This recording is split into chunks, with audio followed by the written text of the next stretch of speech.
2023 ജനുവരി 5 ഒരു ശനിയാഴ്ച ബാംഗ്ലൂരിൽ നിന്നും ഗോവയിലേക്ക് തന്റെ 4 വയസ്സുള്ള മകനെയും കൂട്ടി സൂചന സേത്ത് എന്ന യുവതി യാത്ര പോവുകയാണ്.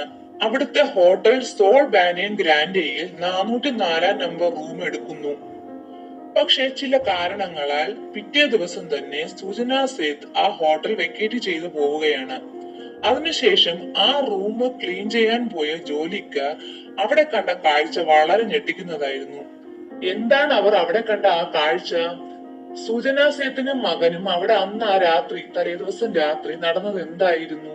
നമുക്ക് ആ കഥയിലേക്കൊന്ന് പോകാം. വെസ്റ്റ് ബംഗാളിലാണ് സുജന സേത്ത് ജനിച്ചത്. അവൾ ചെറുപ്പത്തിലെ പഠനത്തിൽ മിടുക്കിയായിരുന്നു. വലുതായപ്പോൾ അവൾ ഫിസിക്സ് ഡിഗ്രി എടുത്തിരുന്നു. ഇതുകൂടാതെ ഡേറ്റാ സയൻസും പഠിച്ചിരുന്നു. കരിയർ ഡെവലപ്പ് ചെയ്യുന്നതിന് വേണ്ടി ഇവൾ ബാംഗ്ലൂരിലേക്ക് ഷിഫ്റ്റ് ചെയ്യുന്നു. അവിടെ ഇവൾ ഡേറ്റാ സയൻസുമായി ബന്ധപ്പെട്ട കമ്പനികളിലൊക്കെ ജോലി ചെയ്തു. അപ്പോഴാണ് കൂടെ ജോലി ചെയ്യുന്ന കേരളത്തിൽ നിന്നുള്ള ഒരാളുമായി ഇവൾ പ്രണയത്തിലാകുന്നത്. അയാളുടെ പേര് വെങ്കിട്ടരാമൻ. ഇവർ 2010 കല്യാണവും കഴിക്കുന്നു.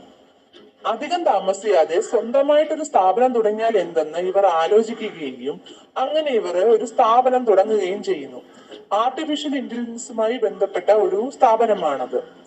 കുറച്ചു മാസങ്ങൾ കഴിഞ്ഞപ്പോൾ വെങ്കിട്ടരാമന് ഈ സ്ഥാപനം തുടരുന്നതിനുള്ള താല്പര്യം കുറഞ്ഞു വന്നു.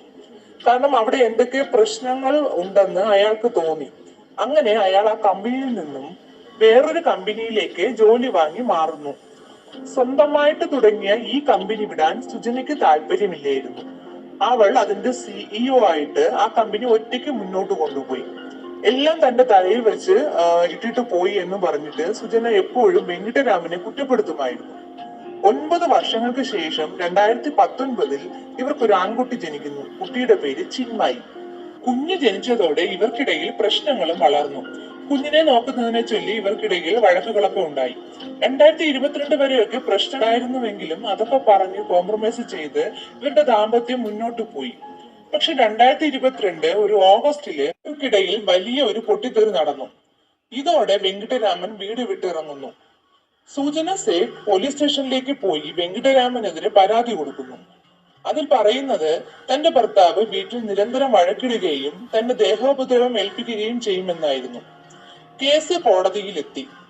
കോടതിയില് ഇവള് കേസ് വിലക്കുന്നതിന് വേണ്ടി കുറച്ച് ഫോട്ടോസും വീഡിയോസും ഒക്കെ കൊടുത്തു.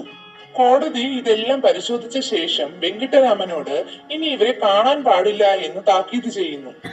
ഇതിന്റെ കൂടെ ഇവൾ ഡൈവോഴ്സ് കേസും കൂടെ ഫയൽ ചെയ്തു. അതിൽ 2.5 ലക്ഷം രൂപ മാസം തോറും ഇവൾക്കും കുഞ്ഞിനും ചിലവിന് ആവശ്യപ്പെട്ടിരുന്നു. പക്ഷെ കോടതി 2.5 ലക്ഷം എന്നത് 20,000 രൂപ കൊടുത്താൽ മതി എന്ന് നിർദ്ദേശിച്ചു. 3 മാസം കോടതി നിർദ്ദേശിച്ചതുപോലെ വെങ്കിട്ടരാമൻ 20,000 രൂപ വെച്ച് കൊടുത്തു. പക്ഷെ വെങ്കിട്ടരാമന് മകനെ കാണാതിരിക്കാൻ പറ്റില്ല എന്ന അവസ്ഥയായിരുന്നു.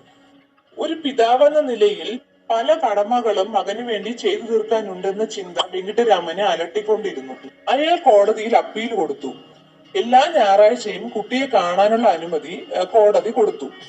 സുജനയ്ക്ക് തൊട്ടും അംഗീകരിക്കാൻ കഴിഞ്ഞില്ല. അവൾ കോടതിയിനെതിരെ അപ്പീൽ കൊടുത്തു. അതിന് മറുപടിയായി കോടതി പറഞ്ഞത് അച്ഛന് മകനെ കാണാനുള്ള അവസരം നിഷേധിക്കാൻ അമ്മയ്ക്ക് അവകാശമില്ല. കുട്ടിയെ അച്ഛനെ കാണിക്കുന്ന സമയം അമ്മയ്ക്കും അവിടെ നിൽക്കാം. 3 മാസങ്ങൾക്ക് ശേഷം ഞായറാഴ്ച വെങ്കിട്ടരാമൻ കുഞ്ഞിനെ കാണാൻ തന്റെ വക്കീലിനെയും കൂട്ടി പോകുന്നു. പക്ഷേ സുജന കുറച്ച് കാരണങ്ങളൊക്കെ പറഞ്ഞ് കുഞ്ഞിനെ കാണിക്കാതെ മടക്കി അയക്കുന്നു. അങ്ങനെ 3 ആഴ്ച പോയ വെങ്കിട്ടരാമനെയും ഇവൾ ഓരോ കാരണങ്ങൾ പറഞ്ഞ് കുട്ടിയെ കാണിക്കുന്നില്ല. ഇത് മനഃപൂർവ്വം തന്നോട് കാണിക്കുന്നതാണെന്ന് മനസ്സിലാക്കിയ വെങ്കിട്ടരാമൻ ഇനിയും ഇത് ആവർത്തിച്ചാൽ കോടതിയുടെ ശ്രദ്ധയിൽപ്പെടുത്തുമെന്ന് പറയുന്നു. പ്രശ്നം വഷളാകുമെന്ന് കണ്ട ഇവൾ വെങ്കിട്ടരാമൻ കുഞ്ഞിനെ കാണാൻ വരുന്ന ഞായറാഴ്ചക്ക് ഒരു ദിവസം മുന്നേ ശനിയാഴ്ച നോർത്ത് ഗോവയിലേക്ക് കുഞ്ഞിനെയും കൊണ്ട് കടന്നു. അവിടുത്തെ ഹോട്ടലായ സോൾ ബാനിയൻ ഗ്രാൻഡയിൽ റൂം നമ്പർ 404 5 ദിവസത്തേക്ക് ഇവൾ ബുക്ക് ചെയ്യുന്നു. ആദ്യത്തെ 2 ദിവസം ഇവൾ കുഞ്ഞിനെയും കൊണ്ട് അവിടുത്തെ സ്ഥലങ്ങളൊക്കെ കാണാൻ പോയി. 4 വയസ്സ് മാത്രം പ്രായമുള്ള ഈ കുഞ്ഞിന് അച്ഛനും അവിടെ വരുമെന്ന പ്രതീക്ഷയായിരുന്നു. അതുകൊണ്ട് തന്നെ കുഞ്ഞ് എപ്പോഴും അച്ഛൻ എപ്പോ വരുമെന്ന് അന്വേഷിച്ചു കൊണ്ടിരുന്നു. ഞായറാഴ്ച വൈകുന്നേരമായപ്പോ വെങ്കിട്ടരാമൻ സുജനയെ ഫോൺ ചെയ്യുകയാണ്. സുജന ഫോൺ എടുത്ത് അങ്ങോട്ട് സംസാരിക്കുന്നതിന് മുൻപേ അയാൾ പറയുകയാണ്, എനിക്ക് ഈ ആഴ്ച കുഞ്ഞിനെ കാണാൻ വരാൻ പറ്റില്ല. ഞാൻ ബിസിനസ് ആവശ്യമായിട്ട് ഇന്തോനേഷ്യയിലാണ്. ഇത് കേട്ട് സുജന സേട്ട് അസ്വസ്ഥയാകുന്നു. ഇതിന്റെ കാരണം എന്താണെന്ന് ഞാൻ ഈ വീഡിയോ മുന്നോട്ട് പോകവെ പറയാം. അന്ന് രാത്രി 10 മണിയായപ്പോ ഇവള് ഹോട്ടൽ റിസപ്ഷനിലേക്ക് ചെന്നിട്ട് പറയുകയാണ്, എനിക്ക് അത്യാവശ്യമായിട്ട് ബാംഗ്ലൂരിൽ പോകണം, അതിനൊരു ക്യാബ് ബുക്ക് ചെയ്ത് തരണമെന്ന്. ഹോട്ടലുകാര് ഇവളോട് പറയുന്നു, ഇവിടുന്ന് ബാംഗ്ലൂരിൽ പോകാൻ ക്യാബിന് നല്ല പൈസയും സമയവും ഒക്കെ ആകും, അതിലും നല്ലത് അത്യാവശ്യമാണെങ്കിൽ ഫ്ലൈറ്റിൽ പോകുന്നതാണെന്ന്. അവരോട് ഇവള് പൊട്ടിത്തെറിച്ചിട്ട് പറയുകയാണ്, നിങ്ങൾ പറഞ്ഞതനുസരിച്ചാ മതി, ക്യാബ് മതി എന്ന്. അങ്ങനെ ക്യാബൊക്കെ അവര് ബുക്ക് ചെയ്ത് കൊടുക്കുന്നു. റോയി ജോൺ ഡിസൂസ എന്ന ഒരു ഡ്രൈവറാണ് ആ ക്യാബിന്റെ ഡ്രൈവർ. ഈ റോയി രാത്രി ഡ്രൈവ് ചെയ്യുന്നത് വളരെ ഇഷ്ടമുള്ള ഒരു വ്യക്തിയാണ്. അതുകൊണ്ട് തന്നെ രാത്രി യാത്രയൊക്കെ വന്ന ഹോട്ടലുകാർ ഇയാളെയാണ് വിളിക്കുന്നത്. ബാംഗ്ലൂര് വരെ പോകുന്നതിന് 15,000 രൂപയാണ് പേയ്മെന്റ് പറഞ്ഞിരുന്നത്. പക്ഷെ ഇയാള് രാത്രി ആയതുകൊണ്ട് 30,000 രൂപ ആവശ്യപ്പെടുകയാണ്. കൂട്ടത്തില് ഒരു ഡ്രൈവറും കൂടെ കാണുമെന്നും പറയുന്നു. ഇതെല്ലാം അറിഞ്ഞിട്ട് ഇവളത് സമ്മതിക്കുന്നു. എത്രയും വേഗം റോയിയോട് ഇവിടെ വരണമെന്ന് ആവശ്യപ്പെടുന്നു. അങ്ങനെ രാത്രി 12:30 മണിയായപ്പോ റോയി ഹോട്ടലിലെത്തി. സുജന ഒരു ചുവന്ന ട്രോളി ബാഗ് കാറിന്റെ ഡിക്കിയിൽ വെക്കാൻ പറയുന്നു. ആ ബാഗിന് നല്ല ഭാരമുണ്ടായിരുന്നു. ഭാരം കൂടുതലായതുകൊണ്ട് ഇതിനകത്ത് മദ്യക്കുപ്പികളാണോ എന്ന് റോയി ചോദിക്കുന്നുമുണ്ട്. അപ്പോ സുജന പറയുകയാണ്, ഇവിടെ വന്ന് ഒരുപാട് ഷോപ്പിംഗ് ഒക്കെ നടത്തി, അങ്ങനെ സാധനങ്ങൾ കൂടിപ്പോയി, അതുകൊണ്ടാണ് ഇങ്ങനെ സംഭവിച്ചതെന്ന്. അവർ പിന്നീട് ആ യാത്ര തുടരുകയാണ്. റോയി യാത്രക്കിടെ സുജനയുമായി കുശലമൊക്കെ പറഞ്ഞ് ഡ്രൈവ് ചെയ്യാൻ നോക്കുന്നുണ്ട്. പക്ഷെ അവൾ റോയിയുടെ എന്നാണ്. അങ്ങനെ നീണ്ട 4 മണിക്കൂറിന് ശേഷം ജനുവരി 8 രാവിലെ 6 മണിക്ക് ഗോവ കർണാടക ബോർഡർ ക്രോസ് ചെയ്യുന്നു. രാവിലെ സുജനയും കുഞ്ഞും താമസിച്ചിരുന്ന ആ ഒരു റൂം ഹോട്ടലുകാര് ക്ലീൻ ചെയ്യാനായിട്ട് അകത്തേക്ക് പോവുകയാണ്. അവിടുത്തെ ബെഡ്ഷീറ്റിലും ടൗലിലും ഒക്കെ രക്തക്കറ കാണുന്നു. അവർ ഉടനെ തന്നെ പോലീസിനെ വിവരം അറിയിക്കുന്നു. പോലീസ് 11 മണിയോടെ ഹോട്ടലിൽ എത്തിയിട്ട് CCTV പരിശോധിച്ചപ്പോൾ അതിലെന്തൊക്കെ നിഗൂഢതകൾ കണ്ടെത്തുകയാണ്. പോലീസ് ഉടനെ തന്നെ ക്യാബ് ഡ്രൈവർ റോയിയെ വിളിക്കുന്നു. സുജനയും അവരുടെ കുട്ടിയും ക്യാബിലുണ്ടോ എന്ന് ചോദിക്കുന്നു. സുജന കാറിലുണ്ട്, കുട്ടിയില്ല എന്ന് റോയി മറുപടിയും പറയുന്നു. ഉടനെ തന്നെ ഫോണ് സുജനയ്ക്ക് കൈമാറാൻ പോലീസ് പറയുകയാണ്. പോലീസ് സുജനയോട് ചോദിക്കുന്നു, നിങ്ങളുടെ കുട്ടി എവിടെ? അവൾ പറയുന്നത്, കുട്ടിയെ ഗോവയിലെ ഒരു ബന്ധുവിന്റെ വീട്ടിൽ ഞാൻ ആക്കി. അവൾ എന്നിട്ട് ആ ബന്ധുവിന്റെ അഡ്രസ്സും പോലീസിന് കൊടുക്കുകയാണ്. പക്ഷെ എന്തോ ഒരു സംശയം നിലനിന്നത് കൊണ്ട് തന്നെ ഒരു കോൺസ്റ്റബിളിനെ വിട്ടിട്ട് ഈ അഡ്രസ്സ് അന്വേഷിക്കുകയാണ്. അപ്പോഴാണ് അറിയുന്നത് ഇതൊരു കള്ള അഡ്രസ് ആയിരുന്നു എന്ന്. ഇതോടെ പോലീസിന്റെ സംശയം ബലപ്പെടുന്നു. പോലീസ് പിന്നീട് റോയിയെ വിളിച്ച് സുജനയ്ക്ക് മനസ്സിലാവാത്ത രീതിയിൽ കൊങ്ങണി ഭാഷയിലാണ് സംസാരിക്കുന്നത്. പോലീസ് റോയിയോട് സുജനയ്ക്ക് ഒരു സംശയവും തോന്നിക്കാതെ അടുത്തുള്ള പോലീസ് സ്റ്റേഷനിൽ അവളെ എത്തിക്കണമെന്ന് പറയുന്നു. ചിത്രദുർഗ എന്ന ഏരിയ എത്തിയപ്പോ അവിടെയുള്ള സൈൻ ബോർഡുകളൊക്കെ കന്നഡ ഭാഷയിലായിരുന്നു.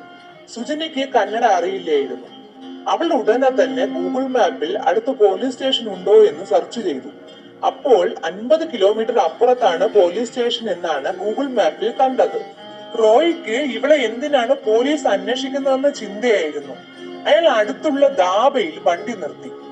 സുജനയോട് ഒന്ന് ഫ്രഷ് ആവണമെങ്കിൽ ആയിക്കോളൂ, താനും കൂട്ടുകാരനും ഓരോ ചായ കുടിച്ചിട്ട് വരാമെന്ന് പറയുന്നു. ഇവൾ ഫ്രഷ് ആകാൻ ധാബയിലോട്ട് പോവുകയാണ്. ഈ സമയം റോയി അവിടെയുള്ള ഗാർഡിനോട് ഇവിടെ അടുത്ത പോലീസ് സ്റ്റേഷൻ ഉണ്ടോ എന്ന് അന്വേഷിക്കുന്നു. അവിടെ നിന്ന് 5 കിലോമീറ്റർ കഴിഞ്ഞാൽ മംഗല പോലീസ് സ്റ്റേഷൻ ഉണ്ടെന്ന് ഗാർഡ് പറയുന്നു. ഉടനെ തന്നെ റോയി ഗോവ പോലീസിനെ വിളിച്ച് ഇവിടെ മംഗല പോലീസ് സ്റ്റേഷനിൽ എത്തിക്കും വരെ ഫോണിൽ തുടരണമെന്ന് അഭ്യർത്ഥിക്കുന്നു. എന്നിട്ട് ഇവർ വീണ്ടും യാത്ര തുടരുന്നു. മംഗല പോലീസ് സ്റ്റേഷൻ എത്തിയപ്പോ റോയി സുജനയോട് തനിക്ക് കുറച്ച് പേപ്പർ സ്റ്റേഷനിൽ നിന്നും വാങ്ങാനുണ്ട്, അത് വാങ്ങിയിട്ട് പെട്ടെന്ന് വരാന്ന് പറയുന്നു. ഇത് കേട്ട് ഇവള് പോയിട്ട് വരാനും സമ്മതിക്കുന്നു. സ്റ്റേഷനിൽ എത്തിയപ്പോ റോയി കാറിൽ നിന്നും ഓടി സ്റ്റേഷന്റെ അകത്ത് കയറി. ഗോവ പോലീസിന്റെ കോൾ മംഗല പോലീസിന് കൈമാറുന്നു. സുജന സേത്തിനെ പറ്റിയുള്ള വിവരങ്ങളൊക്കെ അറിഞ്ഞതോടെ പോലീസുകാർ സുജനയെ ചോദ്യം ചെയ്യുന്നു. ഇതിനിടയിൽ കാറിന്റെ ഡിക്കി പരിശോധിക്കുകയാണ്.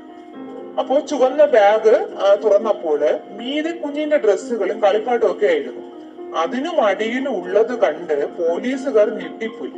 പെട്ടിയിലുള്ളത് ആര് എന്ന് ചോദിച്ചപ്പോൾ ഒരു കൂസലുമില്ലാതെ തന്നെ അവൾ പറഞ്ഞു, ഇതെന്റെ മകനാണ്. പോലീസുകൾ അറസ്റ്റ് ചെയ്യുന്നു. ഹോട്ടലിൽ പോലീസ് 2 കുപ്പി കപ്പ് സിറപ്പും കുറച്ച് രക്തക്കറയും കണ്ടിരുന്നു. രക്തക്കറ തന്റേതാണെന്ന് അവൾ സമ്മതിച്ചു. DNA ടെസ്റ്റിലും അത് ശരിവെച്ചു. കുട്ടിയുടെ പോസ്റ്റ്മോർട്ടം റിപ്പോർട്ട് കഴുത്ത് ഞെരുങ്ങിയാണ് കുട്ടി മരണപ്പെട്ടതെന്ന് കണ്ടെത്തി.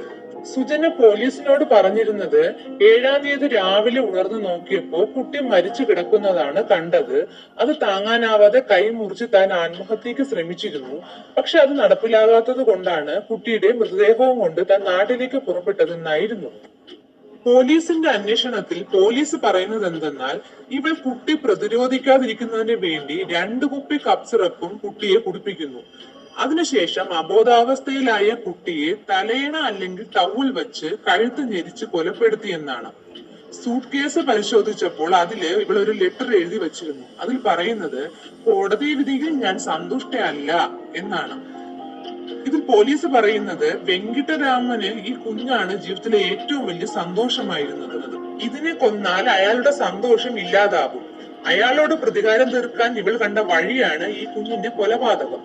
സുജനയുടെ അയൽവാസികളും ബന്ധുക്കളും ഒക്കെ പറയുന്നത് സുജനയ്ക്ക് ഫാമിലി വളരെ പ്രിയപ്പെട്ടതായിരുന്നു. കുഞ്ഞിനോട് ഭയങ്കര വാത്സല്യവും സ്നേഹവും ഒക്കെ ആയിരുന്നു. ഇന്നേ വരെ കുഞ്ഞിനെ തല്ലിയിട്ട് പോലുമില്ല എന്നാണ്.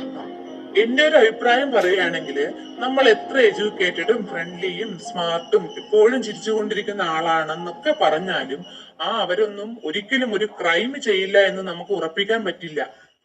ഈ വീഡിയോയെ പറ്റിയുള്ള നിങ്ങളുടെ അഭിപ്രായങ്ങൾ കമന്റ് ചെയ്യാൻ മറക്കരുതേ. പുതിയൊരു ക്രൈം ത്രില്ലറുമായി വീണ്ടും വരാം. Thanks for watching.